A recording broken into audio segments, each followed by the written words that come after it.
Amén, hermanos. Gracias por acompañarnos en esta noche. Hoy vamos a estudiar el capítulo 4 del libro de apoyo que hemos tenido en este curso de predicación bíblica. Este capítulo se titula El camino del texto al sermón.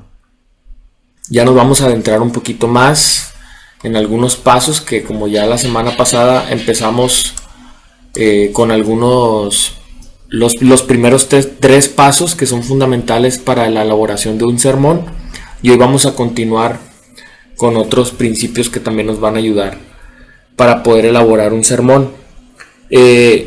Primero, recordemos algo bien importante. El sermón expositivo es aquel que busca explicar, pero no solamente explicar, sino también aplicar un pasaje de la Escritura de una manera clara y que sea relevante para aquellos que nos están escuchando. Hoy vamos a ver el sermón expositivo, y en esta primera parte vamos a hablar de sus tres contextos. ¿A qué nos referimos con esto? Los tres contextos del sermón expositivo son esenciales para poder lograr esta conexión efectiva entre el texto bíblico y los oyentes de hoy en día. Veamos cómo estos contextos nos ayudan a entender el mensaje de una manera más profunda. Recuerden que el objetivo del mensaje no solamente es informar, no solamente es enseñar, sino que también las vidas de aquellos que nos escuchan sean transformadas. ¿Sale? Ese es el objetivo principal. Ok. Bueno, ¿cuál es el primer contexto? Bueno, primero debemos comprender la revelación en su contexto histórico-cultural. Es decir, debemos estudiar en primer lugar el momento en el que fue escrito el pasaje. Debemos reconocer la historia, su ubicación geográfica, quién lo escribió, en qué momento lo escribió, a quiénes lo escribió. Básicamente con eso nos referimos al primer contexto.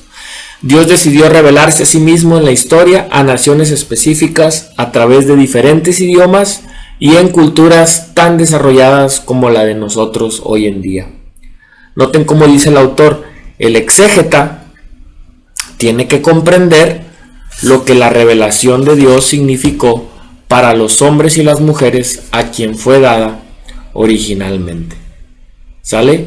Entonces, para eso es importante que nosotros pues tengamos un conocimiento general acerca de la gramática de los idiomas bíblicos para poder comprender con más precisión el mensaje original de las Escrituras. Como sabemos, la Biblia fue escrita en hebreo, arameo y griego en sus idiomas originales, pero también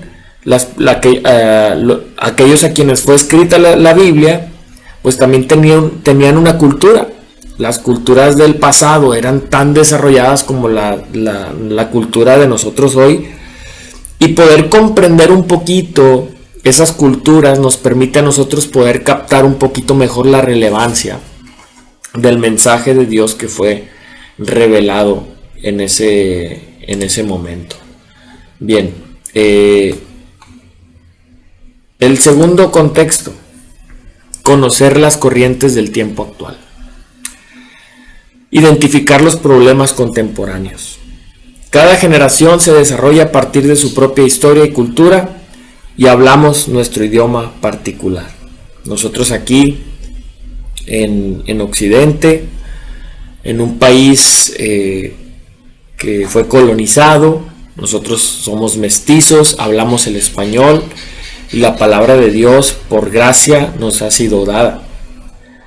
Dice el autor: los hombres y las mujeres que hablan de Dios con eficacia deben luchar primero con los cuestionamientos de su tiempo y luego contestarlos basados en la verdad eterna de Dios.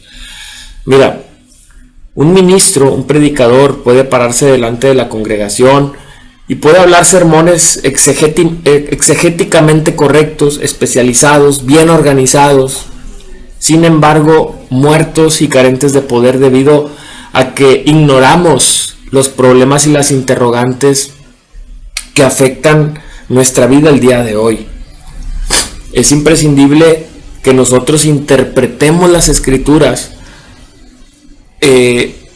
considerando las corrientes actuales de nuestra sociedad en la que estamos predicando. O sea, no podemos pasarlas por alto.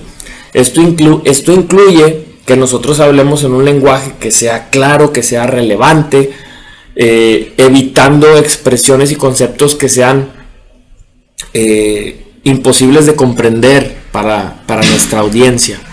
Entonces, un sermón con un vocabulario que no sea muy común para nosotros hoy en día, con conceptos grandes bíblicamente hablando, hacen que la audiencia sientan que Dios como que pertenece al más allá y no aquí en este tiempo. Por eso es importante que nosotros conozcamos nuestra historia, conozcamos nuestra cultura, desarrollemos nuestros sermones basados en los problemas y las necesidades que hoy estamos viviendo en un idioma que nosotros podamos entender.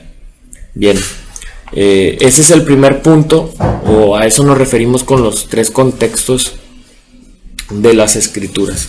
Bien, la pieza clave en este proceso de llevar el texto a un sermón es la conexión vital que existe entre la iglesia y las Escrituras. Imaginemos que el sermón es como un puente que une la verdad eterna de las Escrituras con la realidad que estamos viviendo el día de hoy como iglesia.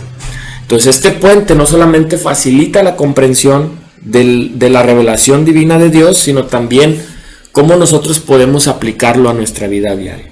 Entonces, al nosotros poder fortalecer esa conexión que hay entre la iglesia del día de hoy con las Escrituras, no solamente revivimos el texto antiguo, sino que también nutrimos el alma de nuestra congregación. Nos aseguramos que la palabra de Dios resuene con claridad y tenga el mismo propósito en cada corazón en el día de hoy. Necesitamos relacionar el pasado bíblico con la realidad presente. De eso es lo que estoy hablando. Primero, vincular las historias bíblicas con la actualidad. Es vital conectar los hechos del pasado en las Escrituras con las situaciones y desafíos actuales de la vida moderna. Esto permite que las historias bíblicas resuenen y cobren vida en el contexto de los oyentes. Dice el autor: los hombres y mujeres modernos están frente a Dios exactamente en la misma posición que sus compañeros en la Biblia, y oyen la voz de Dios que se dirige a ellos ahora. Noten cómo dice Deuteronomio capítulo 5, versículo 2 y 3. El Señor nuestro Dios hizo un pacto con nosotros en Horeb. No hizo el Señor este pacto con nuestros padres, sino con nosotros, con todos aquellos de nosotros que estamos vivos aquí hoy. Haciendo un poquito una exégesis de esta escritura, Deuteronomio 5, es una afirmación que está haciendo Moisés, pero se la está haciendo a una nueva generación de israelitas, justo antes de entrar a la tierra prometida, unos 40 años después del pacto original que hizo Dios en el monte Sinaí, en el monte Horeb. Entonces, la pregunta es, ¿quiénes somos nosotros? Ese nosotros se refiere a la generación que creció en el desierto. A ver, primero Dios hizo una promesa a la primera generación en el monte Sinaí.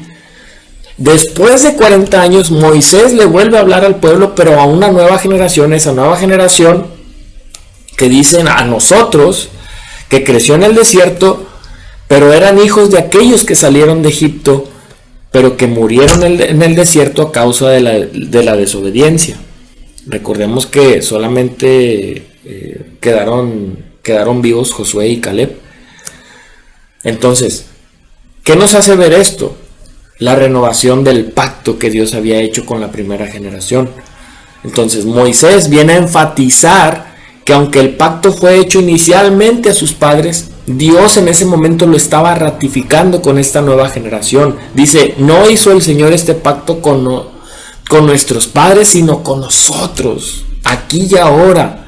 con todos aquellos nosotros que estamos vivos aquí hoy. Es decir, la palabra de Dios que habló en el Sinaí hace 40 años seguía hablando a nuestra generación el día de hoy, y no solamente los vinculaba con Dios, sino que estaba expresando lo que Dios esperaba en relación con ellos en ese momento. Y de la misma manera, hermanos, las escrituras siguen relacionándose con nosotros el día de hoy. Dios ha hecho un pacto con cada uno de nosotros muchísimo tiempo después de que el pueblo israelita salió de Egipto, cuando estaba en manos de los egipcios. Reconocimiento de un Dios contemporáneo. La predicación debe destacar que Dios no es un concepto relegado a la historia antigua, como muchos han llegado a pensar que Dios ya no es relevante para nuestros tiempos, que las escrituras ya son antiguas y que para nosotros no tienen ningún poder. La predicación debe destacar que Dios es un Dios activo y presente en la vida de las personas hoy, enfrentándolos con su verdad eterna en su realidad actual. Dice el autor, exponer las escrituras para que el Dios contemporáneo nos confronte donde vivimos requiere que el predicador estudie tanto a su audiencia como a su Biblia.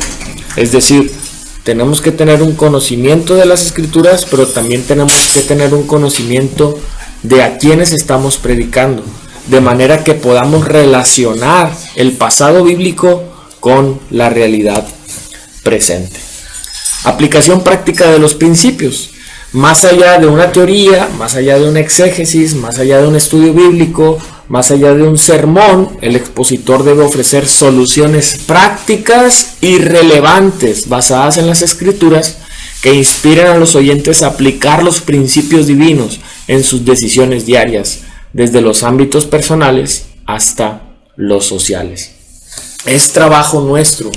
En este punto hay que plantearnos y responder algunas preguntas que son muy pertinentes, que son muy prácticas para nosotros poder descubrir cómo embonarlas al sermón, cómo embonarlas a la idea que ya hemos identificado en los pasos anteriores y ahora poder llevarla a la audiencia. ¿Sale?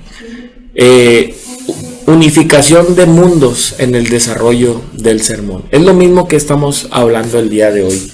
¿Cómo o de qué manera podemos relacionar, podemos entrelazar nuestra vida del día de hoy con lo que fue revelado en aquel tiempo a los primeros oyentes y de qué manera nosotros el día de hoy podemos aplicarlo? Ese es trabajo del predicador, ese es trabajo del exégeta.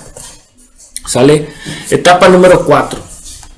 Bien, ya hemos visto las primeras 3 etapas, están en la clase anterior, y ahí podemos apoyarnos un poquito más para poder seguir con el desarrollo de nuestro sermón. Pero en esta etapa número 4 es importante someter la idea exegética a 3 preguntas relativas al desarrollo. ¿Qué es la idea exegética? ¿Qué se puede hacer para obtener, dice el autor, lo más crocante y sabroso de ella para convertirla en un sermón dinámico y vivo? Es decir, ¿qué es lo que el autor quiso decir a sus primeros oyentes? ¿Cuál era la idea? ¿Cuál era el tema que él quería desarrollar y que ellos pudieran entender y por lo tanto obedecer a Dios? La pregunta aquí es, ¿de qué manera nosotros podemos obtener el jugo de esa idea para convertirlo en un sermón dinámico y vivo para nosotros el día de hoy? Noten cómo dice el autor: cuando alguien pronuncia una declaración afirmativa, solo se pueden hacer 4 cosas para desarrollarla: reafirmarla, explicarla, demostrarla o aplicarla. Nada más. Reconocer esto sencillamente abre el camino al desarrollo del sermón. Bien, vamos a adentrarnos en estos 4 conceptos o en estas 4 cosas que nos ayudan a poder desarrollar la idea exegética. Bien, primero reafirmar. ¿Qué es reafirmar? Este método se utiliza para reforzar una idea central mediante el uso de otras palabras o ejemplos similares. Es útil aclarar conceptos y grabarlos en la mente de la audiencia. Reafirmar es volver a decir algo, incluso con otras palabras. Noten cómo en la poesía hebrea, sobre todo en los salmos, se utiliza mucho el paralelismo. Y aquí vemos cómo la reafirmación puede fortalecer un mensaje. Noten el Salmo 104, versículo 33. Dice: al Señor cantaré mientras yo viva. Ese es el primer verso. Noten cómo dice el segundo verso: cantaré alabanzas a mi Dios mientras yo exista. Prácticamente está diciendo lo mismo que el primer verso, solamente con distintas palabras. Esto se conoce como la reafirmación. Noten en Gálatas capítulo 1 versículo 8 y versículo 9. Dice: pero si aún nosotros o un ángel del cielo les anunciara otro evangelio contrario al que les hemos anunciado, sea anatema. Versículo 9. Como hemos dicho antes, también repito ahora, si alguien les anuncia un evangelio contrario al que recibieron, sea anatema. Prácticamente son 2 versículos, hermanos, que nos están diciendo lo mismo. Dice: si nosotros o algún ángel del cielo les anunciara otro evangelio, aquí está, al que les hemos anunciado, sea anatema. Y luego dice Pablo, incluso, les repito ahora, si a alguien les anuncia un evangelio contrario, que ya vimos en el versículo 8, es otro evangelio contrario, sea anatema. Notan cómo el apóstol Pablo, pues enfurecido por los falsos maestros que estaban sustituyendo el evangelio con el legalismo, usa la reafirmación para enfatizar que hay una condenación.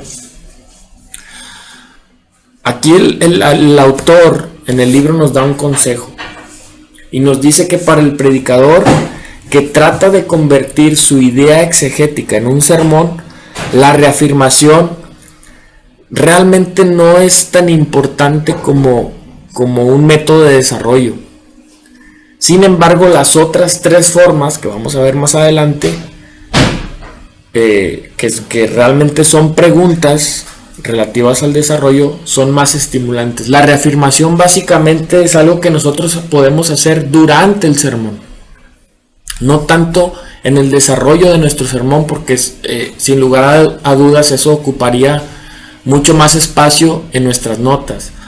Más bien eso se hace a la hora de que nosotros estamos hablando, estamos predicando. Podemos utilizar la reafirmación para hacer énfasis en algún detalle que nosotros queramos explicar o dar a entender a nuestra audiencia.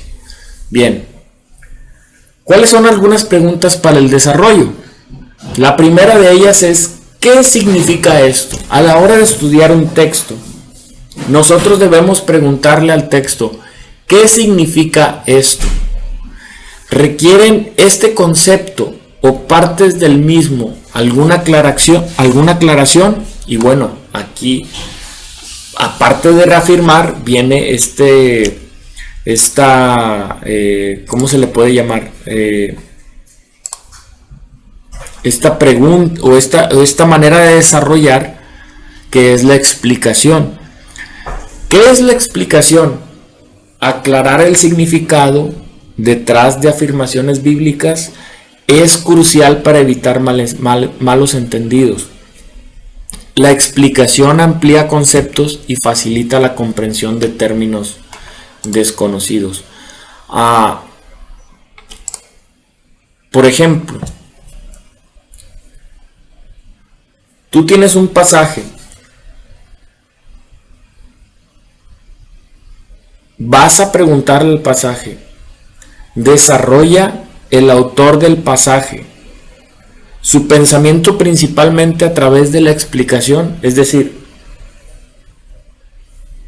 nota por ejemplo 1 Corintios capítulo 12 versículo 17. Dice, si todo el cuerpo fuera ojo, ¿qué sería del oído? Si todo fuera oído, ¿qué sería del olfato? A ver, si yo te preguntara ahorita, ¿cómo nosotros podemos interpretar este pasaje? Es difícil si solamente nos centramos en ese versículo. Por eso es importante tomar en cuenta todo el contexto.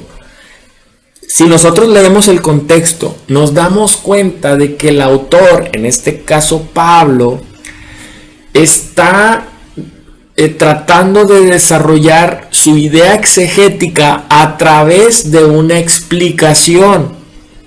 A ver, ¿qué es esto?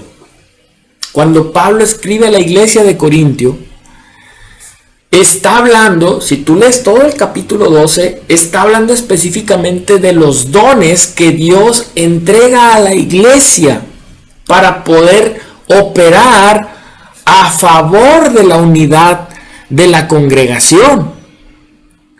Y luego en el versículo 17 dice, si todo el cuerpo fuera ojo, ¿qué sería del oído? Si todo fuera oído, ¿qué sería del olfato?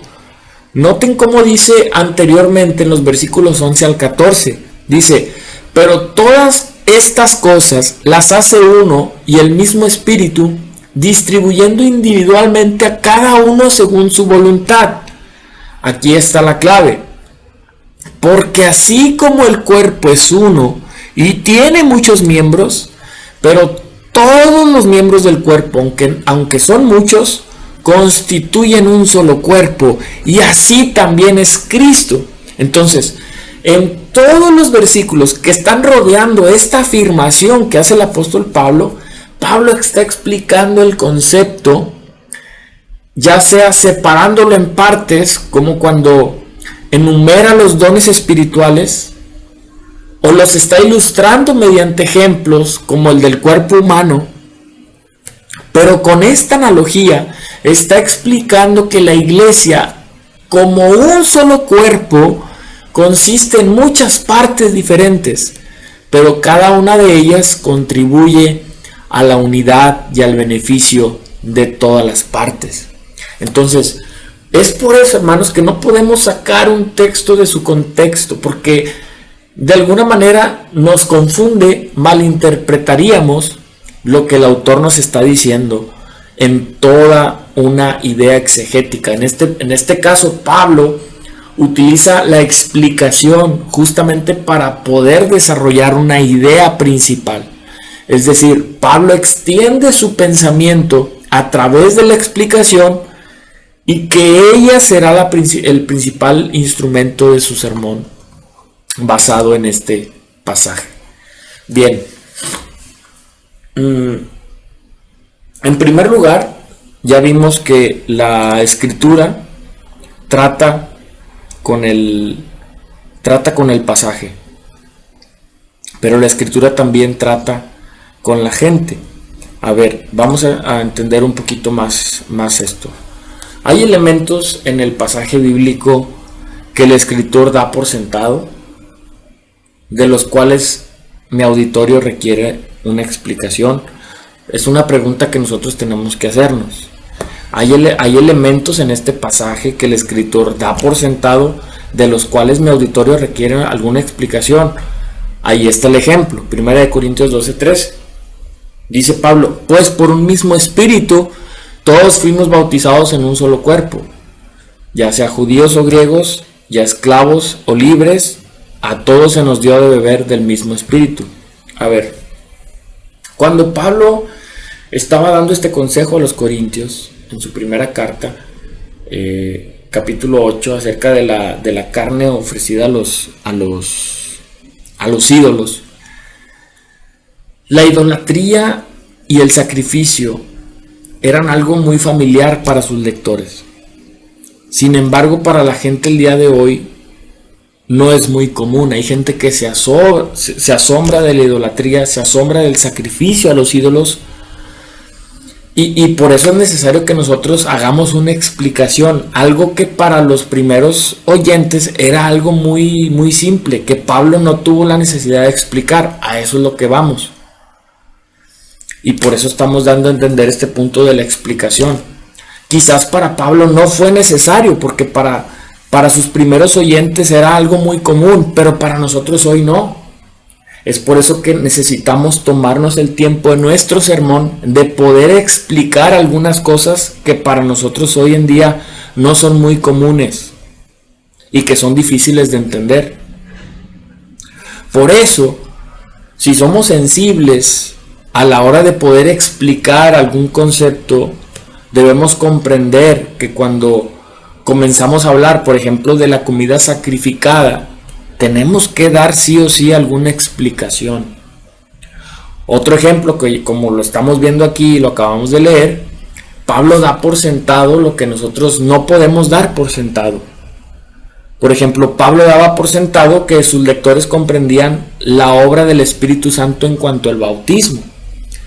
Sin embargo, cuando hoy nosotros llegamos a hacer alguna referencia acerca del bautismo del Espíritu Santo, hay muchas personas que se siguen inquietando y se llegan a preguntar, ¿qué quiere decir esto? ¿Qué quiere decir esto del bautismo del Espíritu Santo? ¿Acaso se refiere a una experiencia importante para, por ejemplo, este grupo de carismáticos cristianos? ¿O tiene que ver algo con el don de lenguas? O explícame qué tiene que ver esto del bautismo del Espíritu Santo. Entonces, por eso nosotros tenemos que considerar qué piensan acerca de ello las personas de mi congregación. Por eso el ministro no debe de ignorar esas preguntas.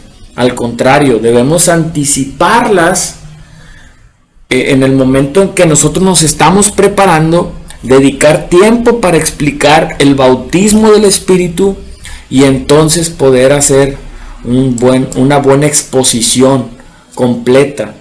Necesitamos anticiparnos a las preguntas de la audiencia. Tenemos que ser considerados a la hora de exponer en cuanto a este tipo de temas. No podemos dar por sentado que ya la iglesia lo sabe. No sé si me explico en este punto. Por eso es importante que nosotros seamos considerados y poder explicar este tipo de temas que no son comunes para nosotros el día de hoy, que necesitan una buena explicación. Por eso la pregunta es, ¿qué significa eso? Y entonces el pasaje, esta pregunta no solamente trata con el pasaje en sí, qué significa el pasaje, sino qué significa para la gente el día de hoy. ¿Sale? Bien, otra pregunta para el desarrollo ¿es verdad? ¿Realmente puedo creerlo? O sea, a la hora que tú estás leyendo un texto, tú hazle esta pregunta al texto. ¿Es verdad? ¿Realmente puedo creer esto que dice el texto? Noten cómo dice el autor.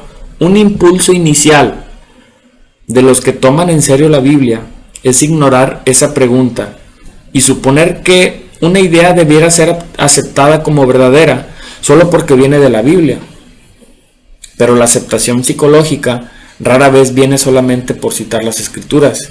También se debe ganar mediante el razonamiento, las demostraciones y los ejemplos. En este caso tiene razón.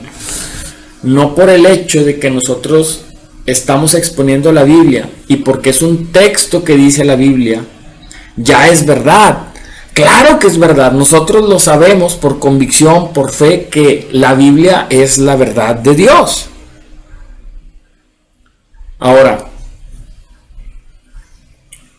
la aceptación es diferente. Una aceptación genuina y profunda rara vez se logra simplemente por citar las Escrituras. Por eso es necesario que hagamos un enfoque más completo, que incluya el razonamiento, la demostración, los ejemplos correctos, que puedan ayudarnos a creer esa verdad con más fuerza. Es importante, hermanos, que en este punto, como predicadores, no solamente compartamos la enseñanza bíblica, sino que también podamos proporcionar un marco sólido que ayude a entender, que ayude a aceptar esas enseñanzas de manera racional. O sea, no solamente fortalecer la fe, sino que también podamos crear una conexión profunda y auténtica con la audiencia. Al hacerlo, hermanos, no solamente cuestionamos, no cuestionamos la veracidad de las escrituras, sino más bien estamos enriqueciendo la comprensión de ellas, haciendo que las enseñanzas sean más accesibles, sean más relevantes. Vamos a hablar un poquito más acerca de esto, y aquí está esta otra herramienta que nos ayuda al desarrollo del sermón: demostrar. ¿Qué es demostrar? Validar la veracidad de una afirmación es vital para ganar credibilidad. Ejemplos reales, argumentos lógicos, establecen conexiones entre las enseñanzas bíblicas y las evidencias verificables, fortaleciendo la fe y la lógica de la audiencia.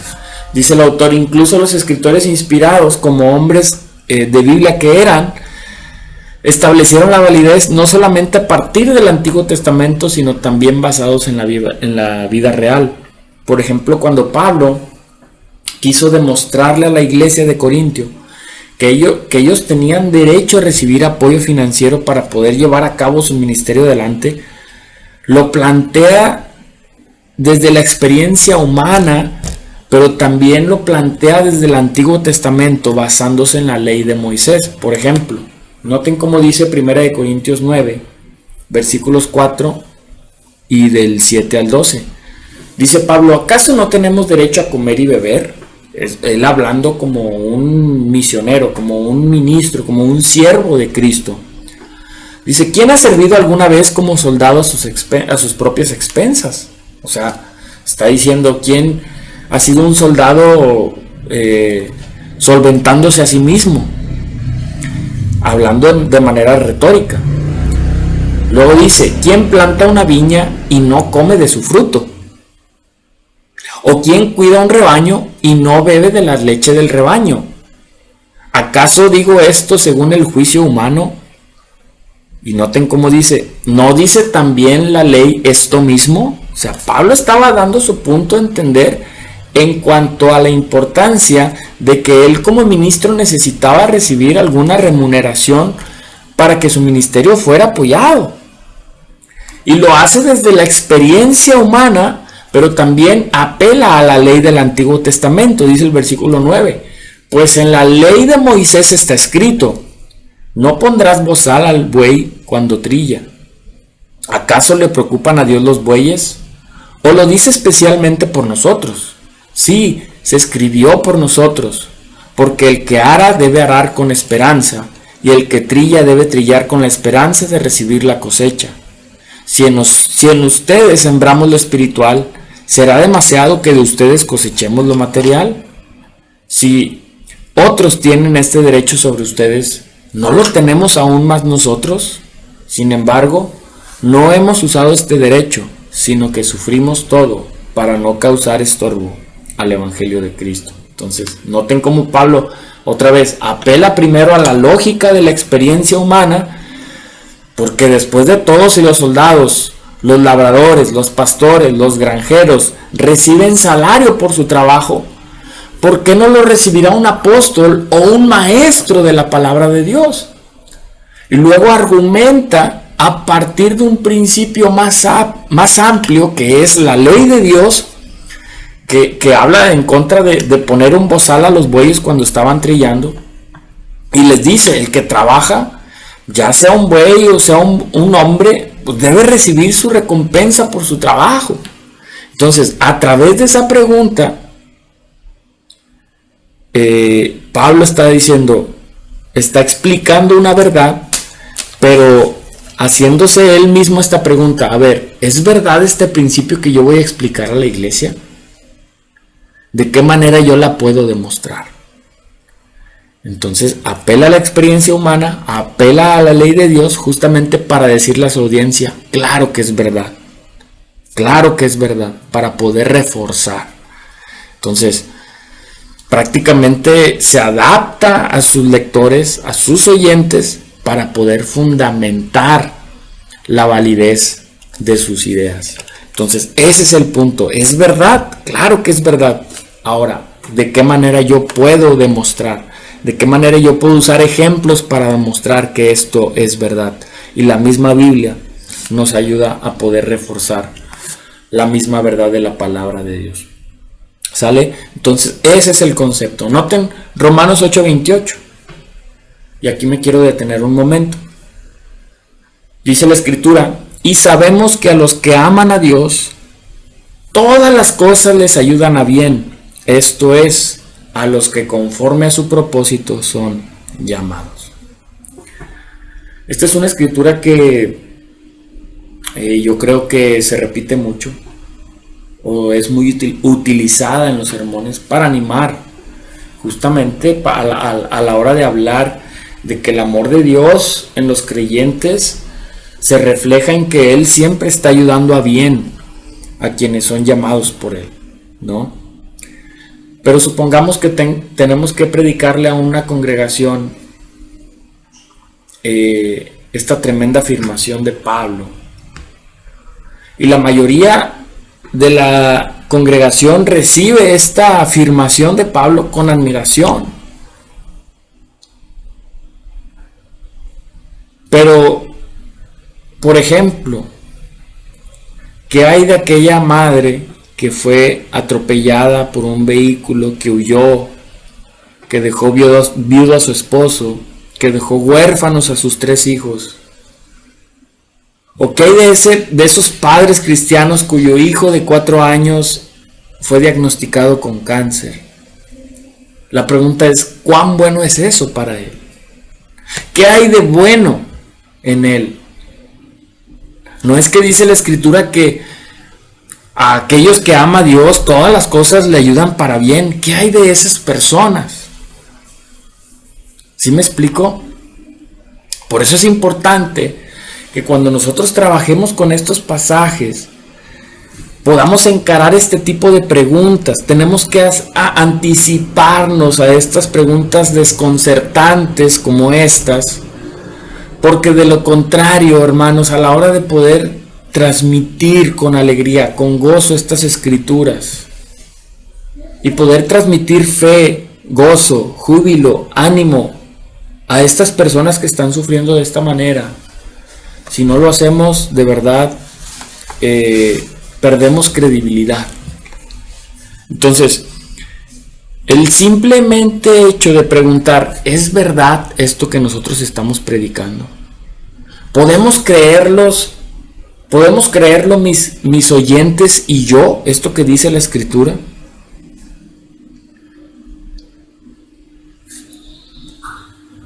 No enfrentar esas preguntas significa que entonces le estamos hablando a personas que ya están convencidas de esto. Sin embargo, nunca sabemos el día en que una persona se puede cuestionar si en verdad esta es una promesa de Dios para su vida. Entonces, nosotros tenemos que anticiparnos, estudiar y demostrar de qué manera esta escritura sigue siendo aplicable para la vida de todas aquellas personas que por alguna razón o por algún motivo de la vida están sufriendo y no sienten que todas las cosas le ayudan para bien de parte de Dios y que Dios no les ama. ¿Me explico? Entonces ese es el punto, que nosotros podamos anticiparnos. Ese es parte de la preparación de un sermón.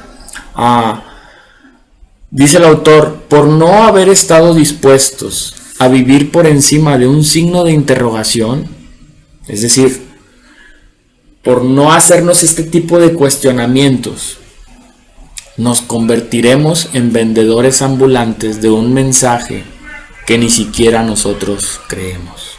¿Te fijas la importancia de poder desarrollar esta pregunta a la hora que nosotros estamos elaborando un sermón? ¿Es verdad esto que yo estoy predicando?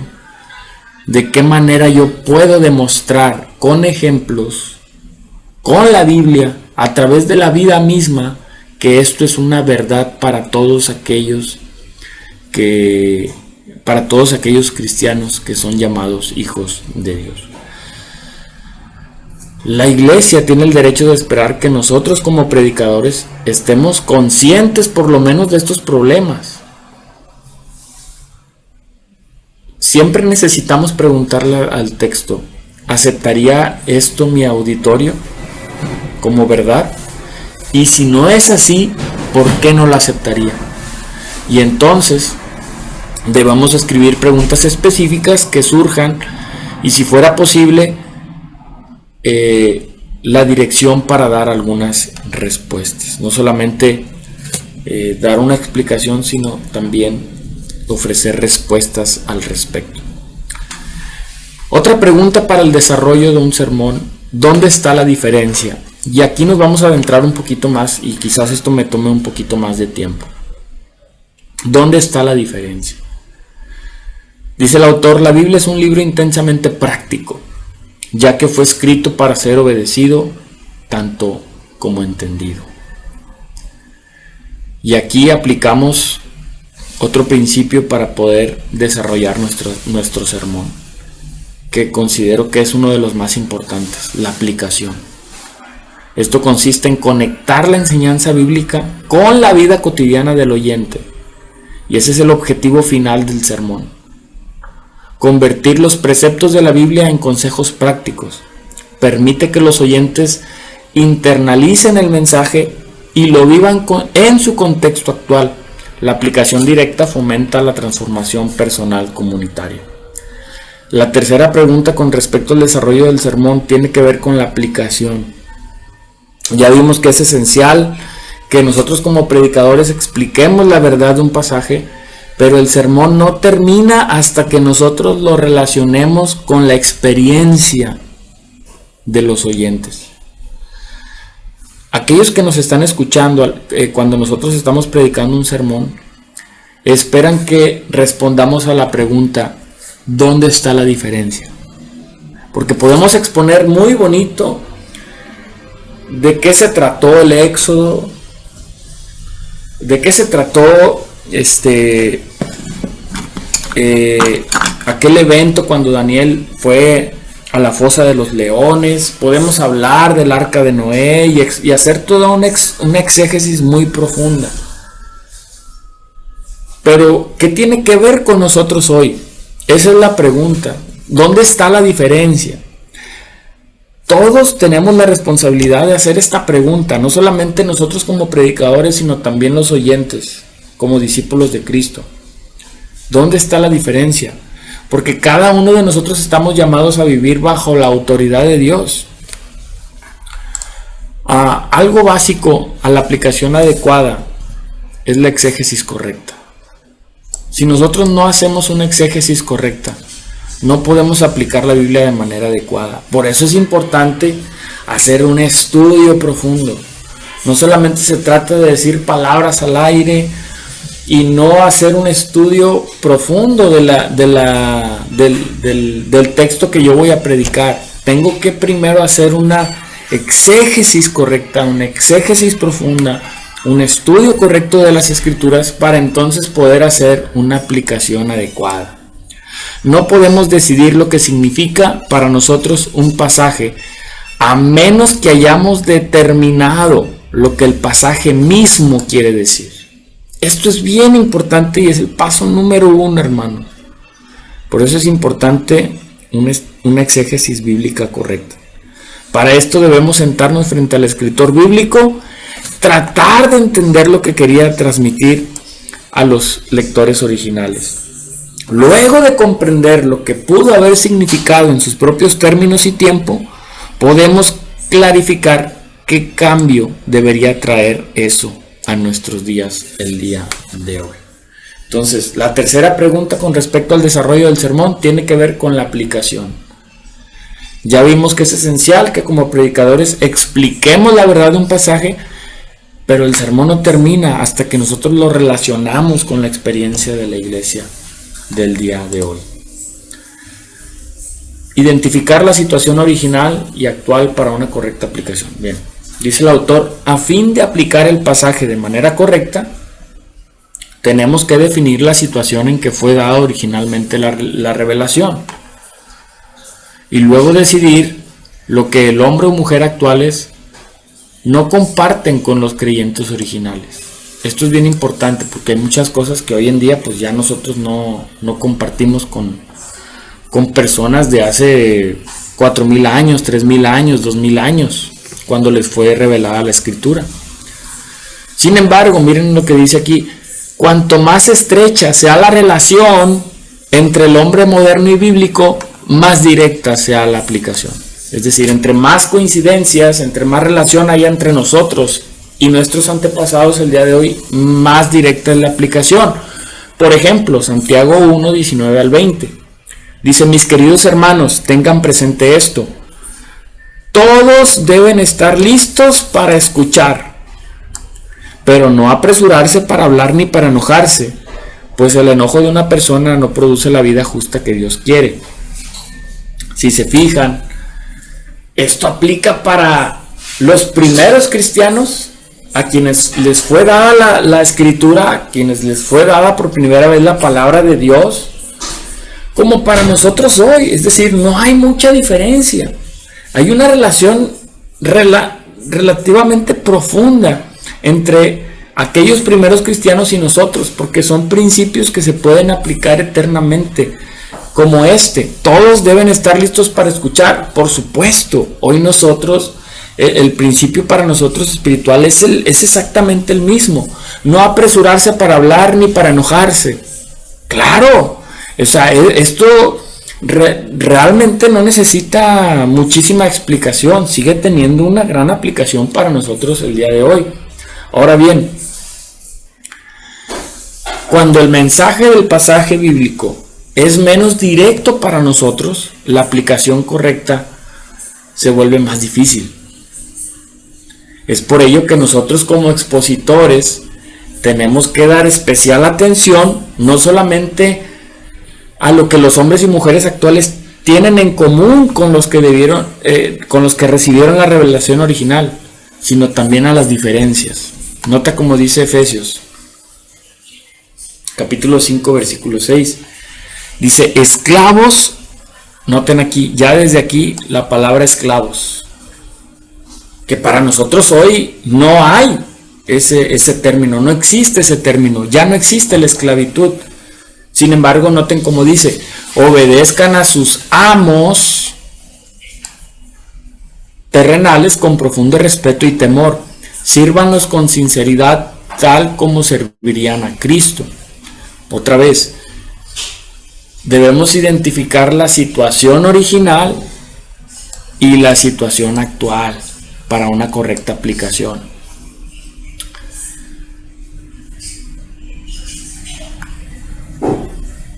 Todas las exhortaciones de Pablo que hace en cuanto a los esclavos, sí, tenían una aplicación directa a los esclavos cristianos del primer siglo y a los demás esclavos a través de la historia.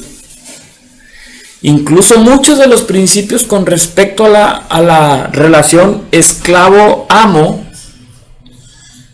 pueden hoy en día seguir teniendo la misma relación con el empleado y su patrón. Sin embargo, si nosotros ignoramos el hecho de que los empleados del día de hoy no son esclavos de sus amos y los interpretamos como les fue dado en el primer siglo, podemos conducirnos, hermanos, a tremendos abusos de estos pasajes al día de hoy. ¿Por qué? Porque hoy ya no existe la esclavitud. Otra vez, al día de hoy somos empleados y tenemos patrones o dueños de negocios, pero el trato que se tenía antes entre esclavo y amo no es el mismo que el día de hoy. Por eso no es que no podemos interpretar de la misma manera este texto de Efesios 5 al día de hoy, porque podríamos cometer tremendos abusos en cuanto a este pasaje. No sé si me explico. Y vaya que se puede dar una muy mala interpretación de estos pasajes. La aplicación debe surgir del propósito teológico del escritor bíblico. Dice el autor, o más bien es una cita bíblica de John Bright, un comentario. Dice: el predicador necesita entender no solo lo que dice el pasaje, sino también aquellas preocupaciones que llevaron a escribirlo de esa manera. O sea, ¿por qué lo escribió de esa forma a sus primeros lectores? En consecuencia, su tarea exegética no está completa hasta que haya captado la intención teológica del texto. ¿Cuál es la intención con la cual el autor escribió este pasaje?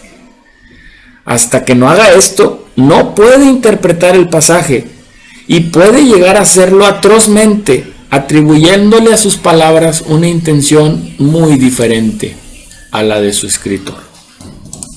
Eso tenemos que tenerlo bien consciente. Siempre tenemos que hacerle este tipo de cuestionamientos al texto, hermanos, para descubrir cuál es la idea teológica del texto. No se trata de nosotros inventar o creer que el texto dice algo porque nosotros creemos que dice lo que nosotros querramos que diga. No.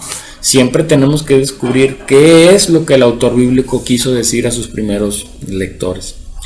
Preguntas que nos ayudan a descubrir el propósito teológico del autor. Primero, ¿hay en el texto alguna indicación de propósito? ¿Hay algún comentario, algún editorial o alguna afirmación interpretativa acerca de los sucesos? Eso nos va a ayudar a poder entender más acerca del propósito que tuvo el autor. Esta pregunta busca determinar si el pasaje señala claramente cuál es su propósito o si el autor deja claro qué intención tuvo, propósito, intención, al incluir ciertos eventos o declaraciones. Estos elementos son comunes en la literatura sapiensal. ¿Cuál es la literatura sapiensal? Por ejemplo, Eclesiastés, Proverbios, los Evangelios, las epístolas, donde los autores buscan no solamente narrar los hechos, sino guiar al lector hacia una comprensión teológica específica. Es decir, hay distintos libros o distintas literaturas dentro de la Biblia que están siempre señalando algún propósito o alguna intención. Ellos mismos la hacen visual para que el lector pueda comprender de qué se trata lo que él está escribiendo. Y aquí hay algunos ejemplos. Juan 20, versículo 30 y 31. Noten cómo el apóstol Juan dice: Jesús hizo también muchas otras señales, pero estas se han escrito. Noten que ahí nos está diciendo cuál es el propósito por el cual fueron escritas las señales de Cristo. Dice, para que crean que Jesús es el Cristo, el Hijo de Dios. Y aquí también dice, y para que tengan vida en su nombre. Juan está resaltando cuál es el propósito por el cual estas señales que han sido escritas en su evangelio les han sido dadas a los primeros oyentes, para que tengan fe en el Hijo de Dios y para que puedan tener vida en su nombre. Lucas 1, del 1 al 4. Noten lo que dice Lucas, que es el autor de Lucas y de Hechos. Le está escribiendo a Teófilo, prácticamente son 2 cartas que le escribe. Dice: muchos han intentado hacer un relato de las cosas que se han cumplido entre nosotros, tal y como nos la transmitieron los que desde el principio fueron testigos presenciales y servidores de la palabra.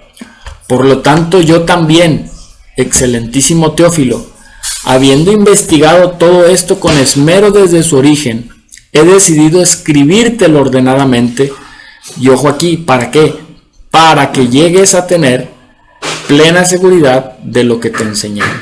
Dice, muchos han intentado relatar las cosas que han sucedido entre nosotros. ¿Cuáles cosas? Y obviamente Lucas habla acerca del ministerio de Cristo. Y dice, pues yo Teófilo, también habiendo hecho yo mi investigación, yo decidí escribírtelo de manera ordenada. ¿Para qué? Para que tú estés seguro en tu fe, de aquello que te fue enseñado en aquel tiempo. Noten, aquí hay un propósito para el cual fue escrito el Evangelio a su primer oyente, que en este caso era Teófilo. Proverbios capítulo 1 versículo del 2 al 4 dice que el libro de la sabiduría fue para aprender sabiduría e instrucción, para discernir dichos profundos, para recibir instrucción en sabia conducta, justicia, juicio y equidad, para dar a los simples prudencia y a los jóvenes conocimiento y discreción. ¿Notan? Por eso es importante que nosotros tengamos en cuenta este tipo de datos a la hora de nosotros poder hacer un exégesis del texto y de su contexto. Si hay algún propósito, si hay algún... en este caso estamos viendo propósitos que son explícitos en el texto. Ahora vamos a ver comentarios que también hacen los autores a la hora de poder escribir su texto. Por ejemplo, el libro de Eclesiastés. Dice Eclesiastés capítulo 1 versículos 1 y 2, dice: palabras del predicador, hijo de David, rey en Jerusalén, vanidad de vanidades, dice el predicador. Vanidad de vanidades, todo es vanidad. Aquí estamos hablando de una editorial. Es como cuando tú agarras un periódico y ves la primera plana y ves al principio vanidad de vanidades. Eso es una editorial. Podríamos considerar este libro de Eclesiastés como una editorial completa. ¿Qué es una editorial? Un editorial es un artículo de opinión. Un editorial es una postura de alguien sobre un tema, que está exponiendo hechos, que pone argumentos valorativos. Aquí Salomón está haciendo una editorial, está haciendo un comentario acerca de ¿qué? Acerca de la vida. Y describe una serie de sucesos de la vida, luego interpreta esos sucesos, argumentando esos sucesos, y prácticamente su editorial o su opinión es vanidad de vanidades. Todo es vanidad. Esa es su conclusión, ese es su comentario, esa es su opinión. ¿Me explico? El libro de Jueces, por ejemplo, dice Jueces 21, versículo 25: en esos días no había rey en Israel, cada uno hacía lo que parecía bien ante sus ojos. Y aquí nos dice un comentario bien importante, es un comentario editorial. Esto funciona como una evaluación. Básicamente está hablando de un caos moral de todo el pueblo de Israel. Ya cada quien hacía lo que le parecía ante sus propios ojos y prácticamente estaban lejanos de Dios. Incluso está hasta emitiendo un juicio. Sin embargo, este es un comentario editorial. Los evangelios, por ejemplo, el evangelio de Juan, dice Juan 7:39: con esto se refería al Espíritu que habrían de recibir más tarde. Noten cómo el apóstol Juan está haciendo un comentario. Dice, con esto se refería al Espíritu, es decir, después de haber escrito palabras literales de Jesús, en el versículo 38, Juan hace una explicación, hace un comentario a lo que se refería Jesús cuando dijo, con esto se refería al Espíritu que habrían de recibir más tarde los que creyeran en él. Hasta ese momento el Espíritu no había sido dado, porque Jesús no había sido glorificado todavía. Noten, Juan en todo el capítulo hace una narración de hechos, tal y como suceden, incluso incluye palabras literales de Jesús, pero y luego hace una explicación, hace un comentario para poder dar a entender a qué se estaba refiriendo Jesús cuando habla del Espíritu que iban a recibir. Incluso dice, hasta ese momento el Espíritu no había sido dado. ¿Sale? Todos esos detalles que hay en el texto nosotros tenemos que tenerlos muy, muy en cuenta. Por ejemplo, también hay algunas afirmaciones interpretativas. Dice 1 Corintios 10 del 1 al 11. ¿Qué sucedía aquí?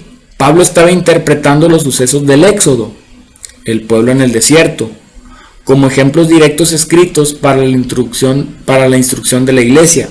Dice Pablo, y estas cosas les acontecieron como ejemplo y están escritas para amonestarnos a nosotros. Pablo cita el Antiguo Testamento, habla de hechos que sucedieron en el Éxodo y dice Pablo, estas cosas les acontecieron a ellos como ejemplo y están escritas, dice, para amonestarnos a nosotros.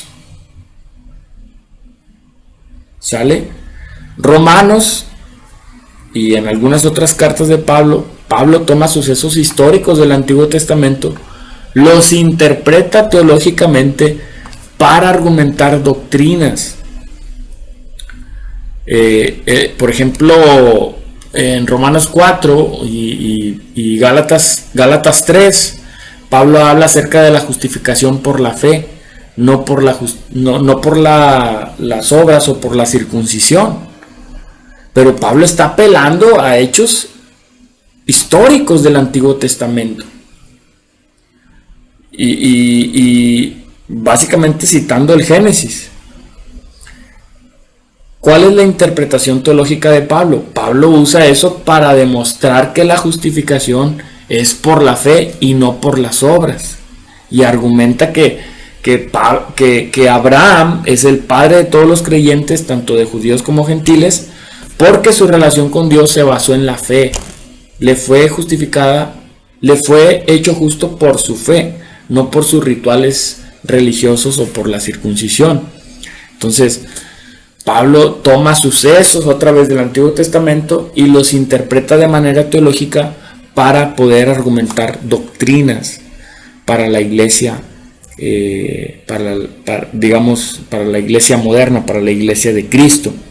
Apocalipsis, como género apocalíptico, interpreta sucesos históricos y futuros a través de símbolos, explicando su significado escatológico. Preguntas que nos ayudan a describir el propósito teológico. Ya vimos la primera. Esta es la segunda. ¿Se emiten juicios teológicos en el texto? Aquí hay que identificar si el pasaje hace afirmaciones o juicios que reflejen la postura teológica del autor. Muchos libros de la Biblia emiten juicios teológicos explícitos dentro de su texto, evaluando acciones humanas, naciones o situaciones históricas desde la perspectiva de la voluntad y la justicia divina. Estos juicios no son meros comentarios, sino parte integral del mensaje teológico de la Escritura. Algunos ejemplos.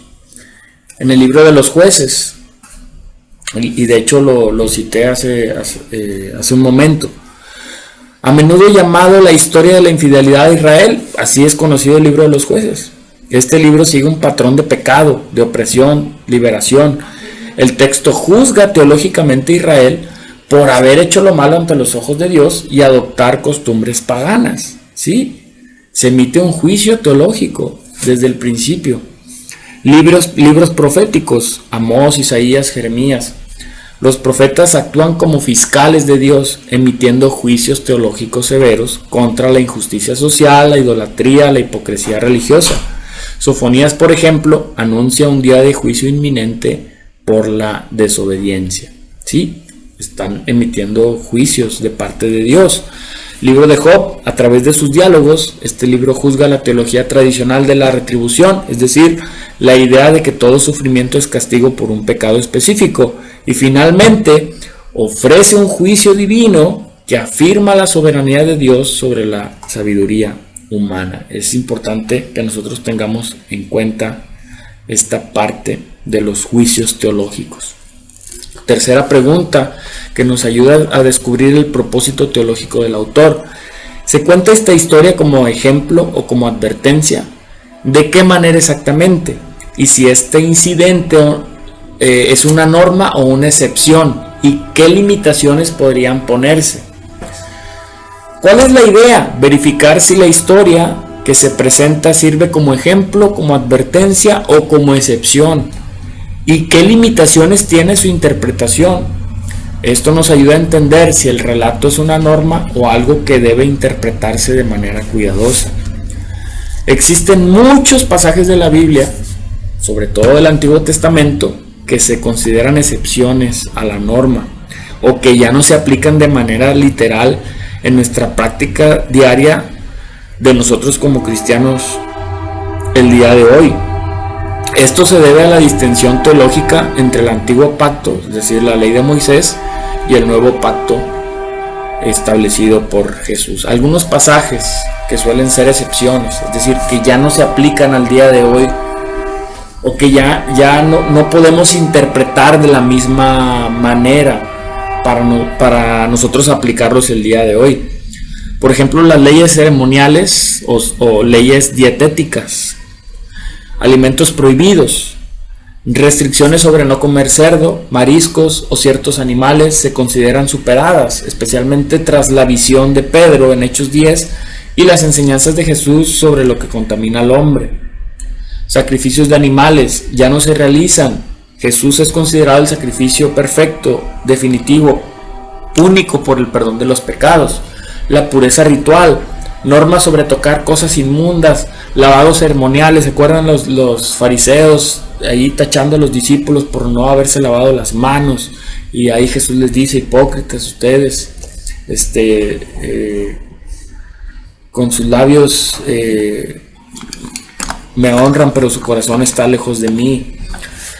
Leyes civiles de Israel, pena de muerte por desobediencia. Obviamente nosotros no podemos poner en práctica ese tipo de cosas porque iríamos a la cárcel, ¿verdad? Normas como apedrear a hijos rebeldes o por romper el sábado eran leyes civiles para la nación teocrática de Israel, pero no son mandatos universales para nosotros el día de hoy. Por ejemplo, los tatuajes, los cortes de barba, la prohibición de hacerse tatuajes o recortarse la barba, especialmente en Levítico capítulo 19, se entiende dentro del contexto de no imitar prácticas paganas de los pueblos vecinos en esa época. Es decir, este mandato le fue dado a un grupo en específico en una época específica. No es una ley universal para nosotros el día de hoy. Ropa de mezcla de tejidos, la prohibición de usar prendas de lino y lana mezcladas, pues obviamente para nosotros ya no es aplicable. Ejemplos de pasajes que suelen ser excepciones. También normas culturales y de época. La esclavitud. Aunque se regula en la Biblia, el principio bíblico del valor del ser humano y la libertad en Cristo ha llevado a que la iglesia moderna condene la esclavitud. O sea, aunque, por ejemplo, vemos ahí en Éxodo 21, Colosenses 3, lo que vimos ahorita, ¿no? Pablo diciendo: esclavos, sométanse a sus amos. Pues obviamente esto se aplicaba en el sentido de que en aquel tiempo aún seguía habiendo esclavitud. Sin embargo, esto ya no es una práctica de época, ya no se puede decir que es un diseño divino, porque prácticamente como iglesia condenamos la esclavitud.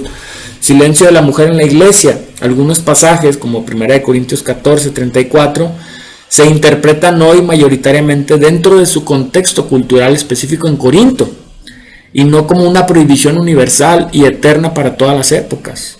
Por supuesto, leyes sobre el sábado o el sabático, descanso sabático. A diferencia de los 10 mandamientos morales, el cumplimiento estricto del sábado se considera en el Nuevo Testamento como que ha sido cumplido en Cristo, porque Cristo es nuestro reposo, como bien dice Colosenses 2, versículos 16 al 17. Entonces estos son pasajes que son excepciones a la norma. Ya el día de hoy ya no son aplicables para nuestro contexto cultural. Preguntas que nos ayudan a descubrir el propósito teológico del autor. Número 4. ¿Cuál es el mensaje que quería transmitir a aquellos a quienes fue dada la revelación originalmente, y además a las generaciones siguientes, las cuales el escritor sabía que leerían? Es fundamental entender qué era lo que quería decir Dios a su pueblo original y si este mensaje sigue siendo relevante para las generaciones posteriores, incluyendo la nuestra. ¿Por qué el Espíritu Santo incluiría este relato en la Escritura? Necesitamos hacernos obligadamente esta pregunta, porque a veces encontramos pasajes que decimos, híjole, ¿por qué esto está? ¿Por qué lo debo de...? Qué difícil es para mí poder explicar esto a la iglesia. Pero siempre necesitamos preguntarnos, ¿por qué el Espíritu Santo incluiría este relato en la Escritura? ¿Qué nos está queriendo decir Dios el día de hoy? ¿Cuál es la intención de Dios al seleccionar ese pasaje específico? ¿Y qué enseñanza o qué principio nos quiere revelar a nosotros el día de hoy? Bien, ya vimos preguntas que debemos hacer al texto para descubrir el propósito teológico del autor. Ahora debemos hacer preguntas para aplicar la palabra de Dios a nosotros el día de hoy. En primer lugar, ¿cuál fue el escenario original y cómo nosotros podemos identificarnos con esa audiencia?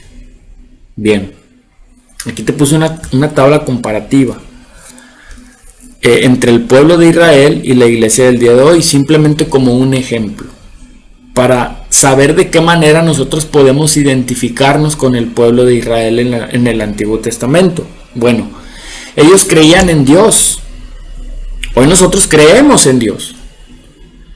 Ellos eran parte de una teocracia establecida por el pacto. Por teocracia, es decir, eran una nación en la que eran gobernadas directamente por Dios.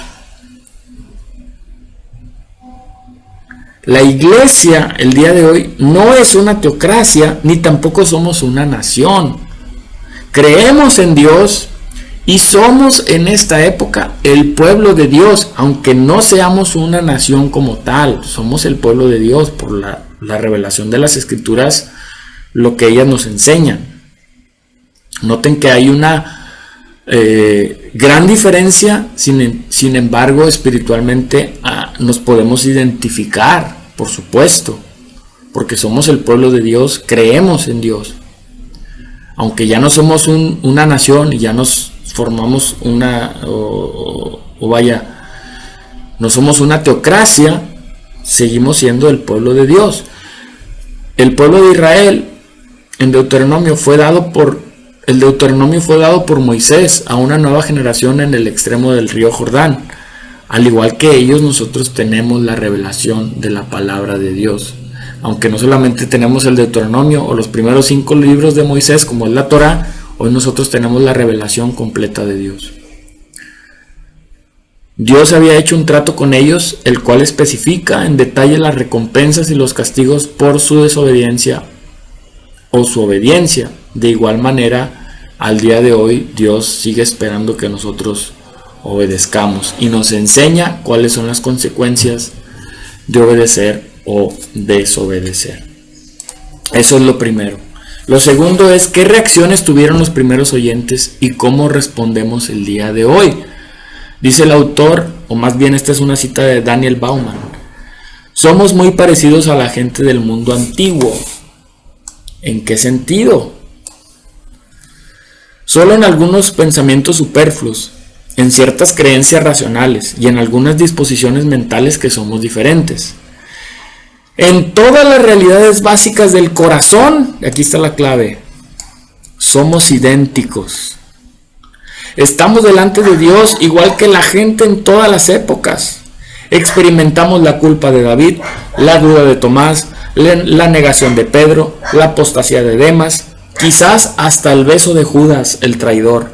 Estamos ligados a través de los siglos por las realidades y las ambigüedades del alma humana. Y esto es muy cierto. Podemos concluir que en toda la Biblia Dios confronta a los hombres y mujeres y probablemente coincidimos en las respuestas que la gente le da a Dios, porque estamos íntimamente conectados en todas las realidades básicas del corazón, somos idénticos.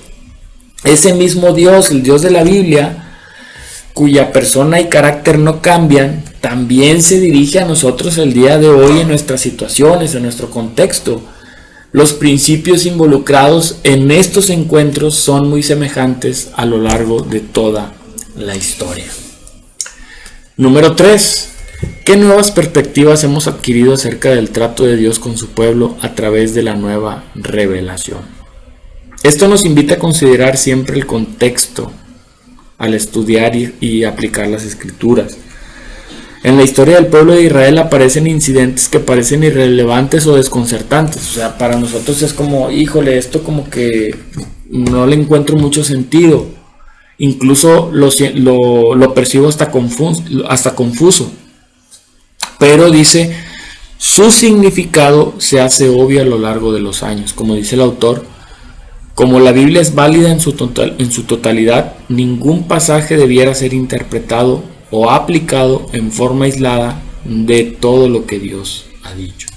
O sea, hay pasajes que otra vez nos pueden sonar irrelevantes, desconcertantes, confusos. Incluso podemos llegar a preguntarnos por qué eso está en la Biblia.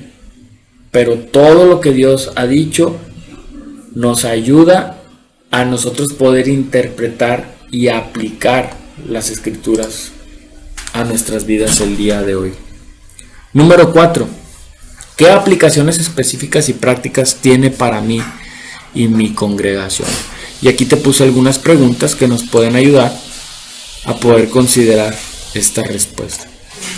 ¿Qué ideas, sentimientos, actitudes o acciones debería afectar? ¿Vivo yo mismo en obediencia a esta verdad? ¿Intento hacerlo? ¿Qué obstáculos impiden que mi congregación responda como debiera? ¿Qué sugerencias podrían ayudarla a responder como Dios quiere que lo haga? Entonces, primero, son preguntas que nosotros le hacemos al texto para poder identificar la idea teológica. Pero luego le hacemos preguntas a la Biblia en cuanto a la audiencia para nosotros poder transmitir de manera correcta la aplicación práctica de las escrituras. Etapa 5. A la luz del conocimiento y la experiencia del auditorio, revisa la idea exegética y defínela en la frase más exacta y memorable posible. A esto lo conocemos como la idea homilética. ¿Qué es la idea homilética? Me voy a regresar aquí adelante.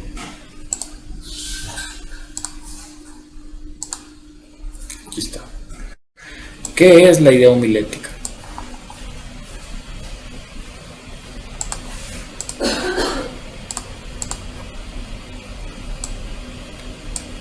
En esta etapa, hermanos, ya después de haber hecho una revisión, ya después de haber señalado la idea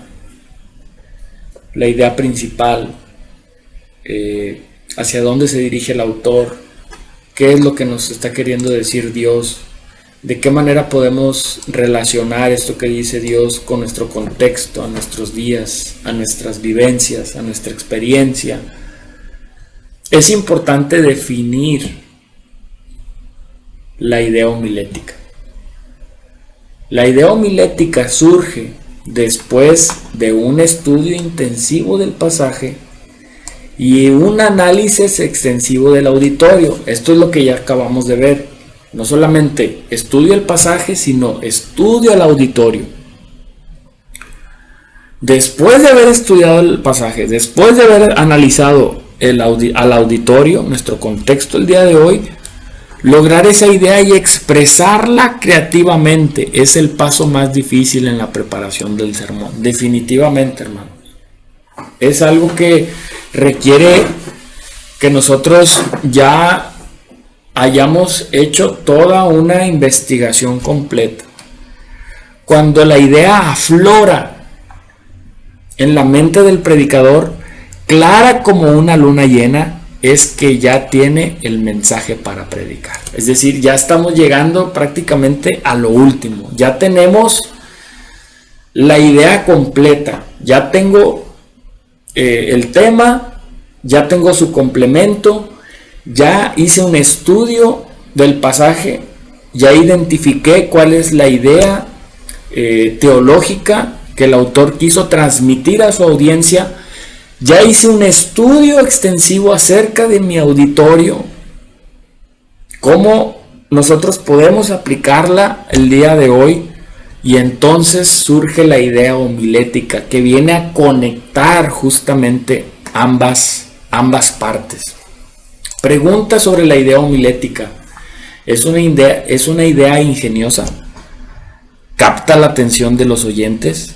¿Es fácil de poderla recordar? ¿Vale la pena recordarla? ¿El lenguaje usado llega con eficiencia a los hombres y mujeres modernos?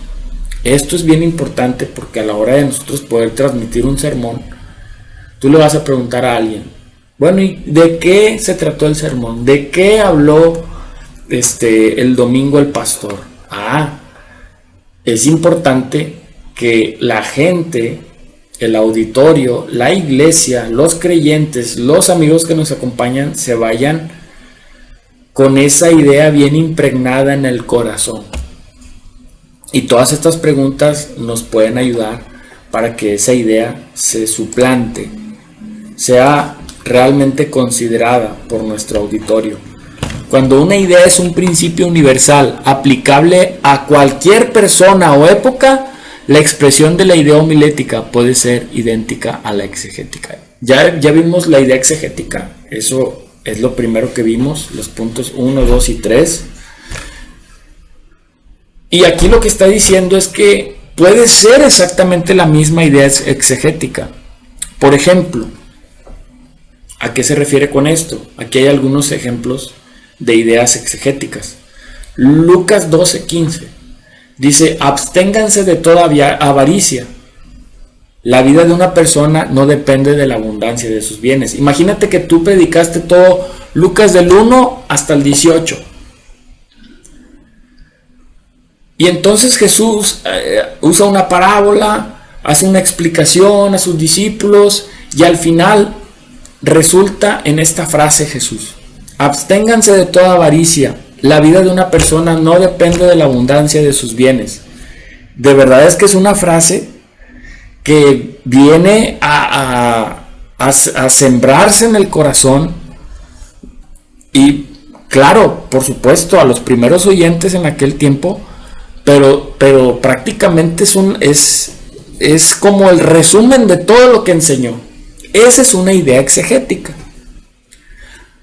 a lo cual nos está diciendo el autor: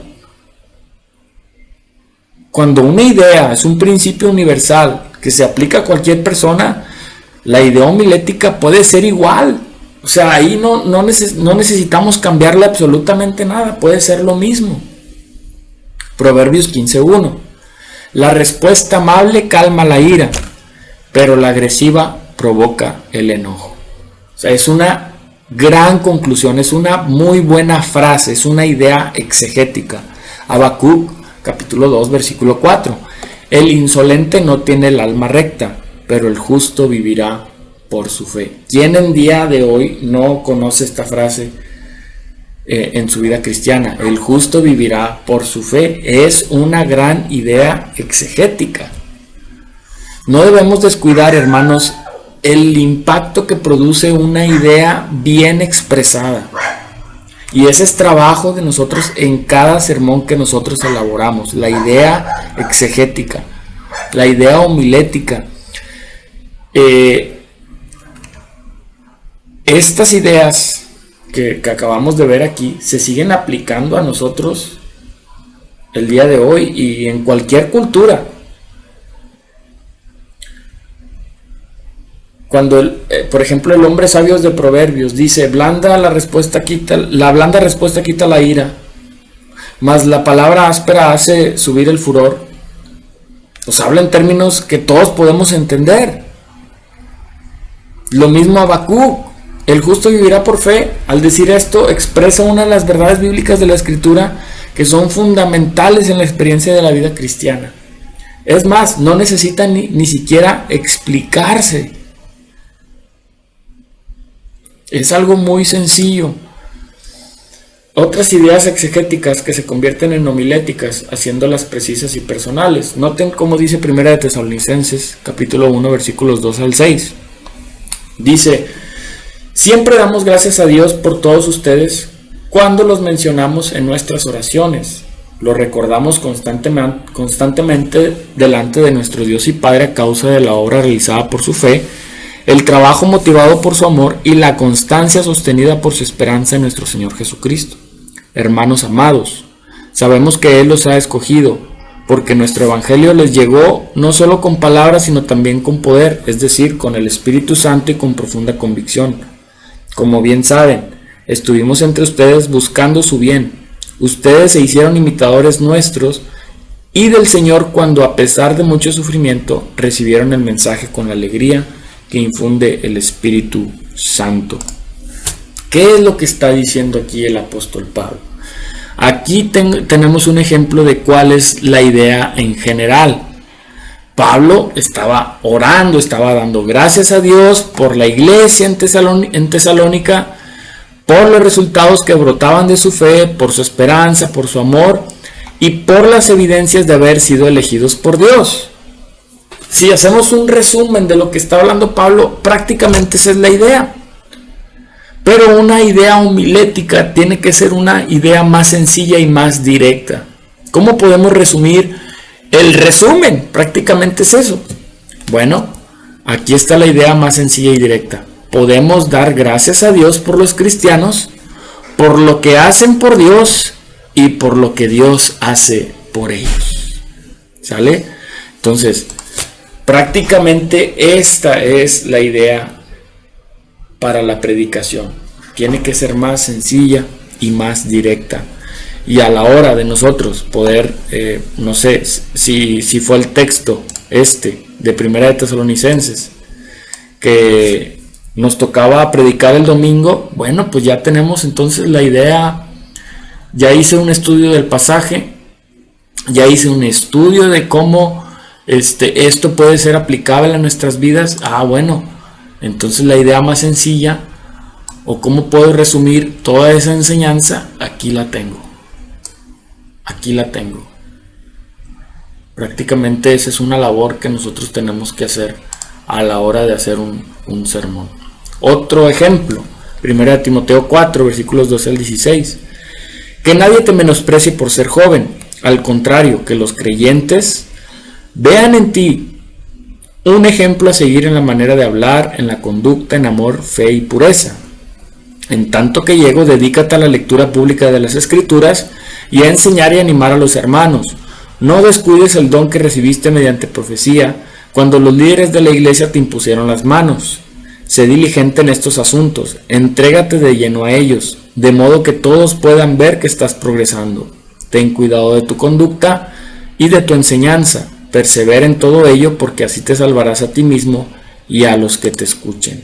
¿Cuál es la idea general? Pablo está exhortando a Timoteo a ganarse el respeto por su juventud, como siendo un ejemplo en sus acciones y sus motivaciones, y siendo diligente en el ministerio público de las Escrituras. ¿Cuál es el resumen del resumen? Que es la idea homilética. Los hombres jóvenes se ganan el respeto al dar atención a la vida personal y a la enseñanza. ¿Saben? Entonces ese es prácticamente a lo que queremos llegar en este quinto paso. A veces la idea homilética será más moderna y menos ligada a los términos del texto. Sí, o sea, no necesariamente tenemos que utilizar las mismas palabras que el texto está utilizando. Claro, entre más apegado sea al texto, muchísimo mejor. Sin embargo, a veces no es necesario, precisamente porque estamos tratando de ligarlo también a nuestro contexto al día de hoy y a nuestra cultura y a nuestro lenguaje, ¿sale? Entonces eso es bien importante. Dice el autor, en la discusión de Pablo acerca de la carne sacrificada a los ídolos, 1 Corintios 8, el apóstol Pablo aconsejó a los corintios a actuar principalmente en amor, no solo en base al conocimiento. El predicador moderno podría enmarcar el principio como sigue: cuando se trate de diversos asuntos morales, sea tolerante, actúe con amor. Prácticamente esta es como la idea homilética de 1 Corintios 8. ¿Sale? Entonces, Eso es prácticamente lo que vemos el día de hoy. Hermanos, al preparar un sermón es fundamental entender de qué manera podemos trasladar el significado del texto a un mensaje que siga resonando en nuestros corazones el día de hoy. Primero debemos identificar cuál es el propósito principal del texto, qué mensaje o qué enseñanza central está presentando. En segundo lugar, debemos considerar el contexto cultural, el contexto histórico del pasaje y cómo se aplicaban esas enseñanzas en ese momento. Y por último, debemos pensar cómo aplicar ese mensaje a nuestra comunidad del día de hoy. ¿Qué desafíos enfrentamos hoy? ¿Cómo puede el sermón ofrecernos orientación? ¿Cómo ese pasaje puede el día de hoy seguir inspirándonos? Entonces, recuerda que el objetivo principal es conectar el texto con la vida diaria de nuestra congregación el día de hoy, haciendo que el mensaje sea accesible y tenga un gran significado para nosotros. ¿Sale? Pues eso es lo que quería compartirles el día de hoy. Espero que sea de mucha ayuda y que Dios sea toda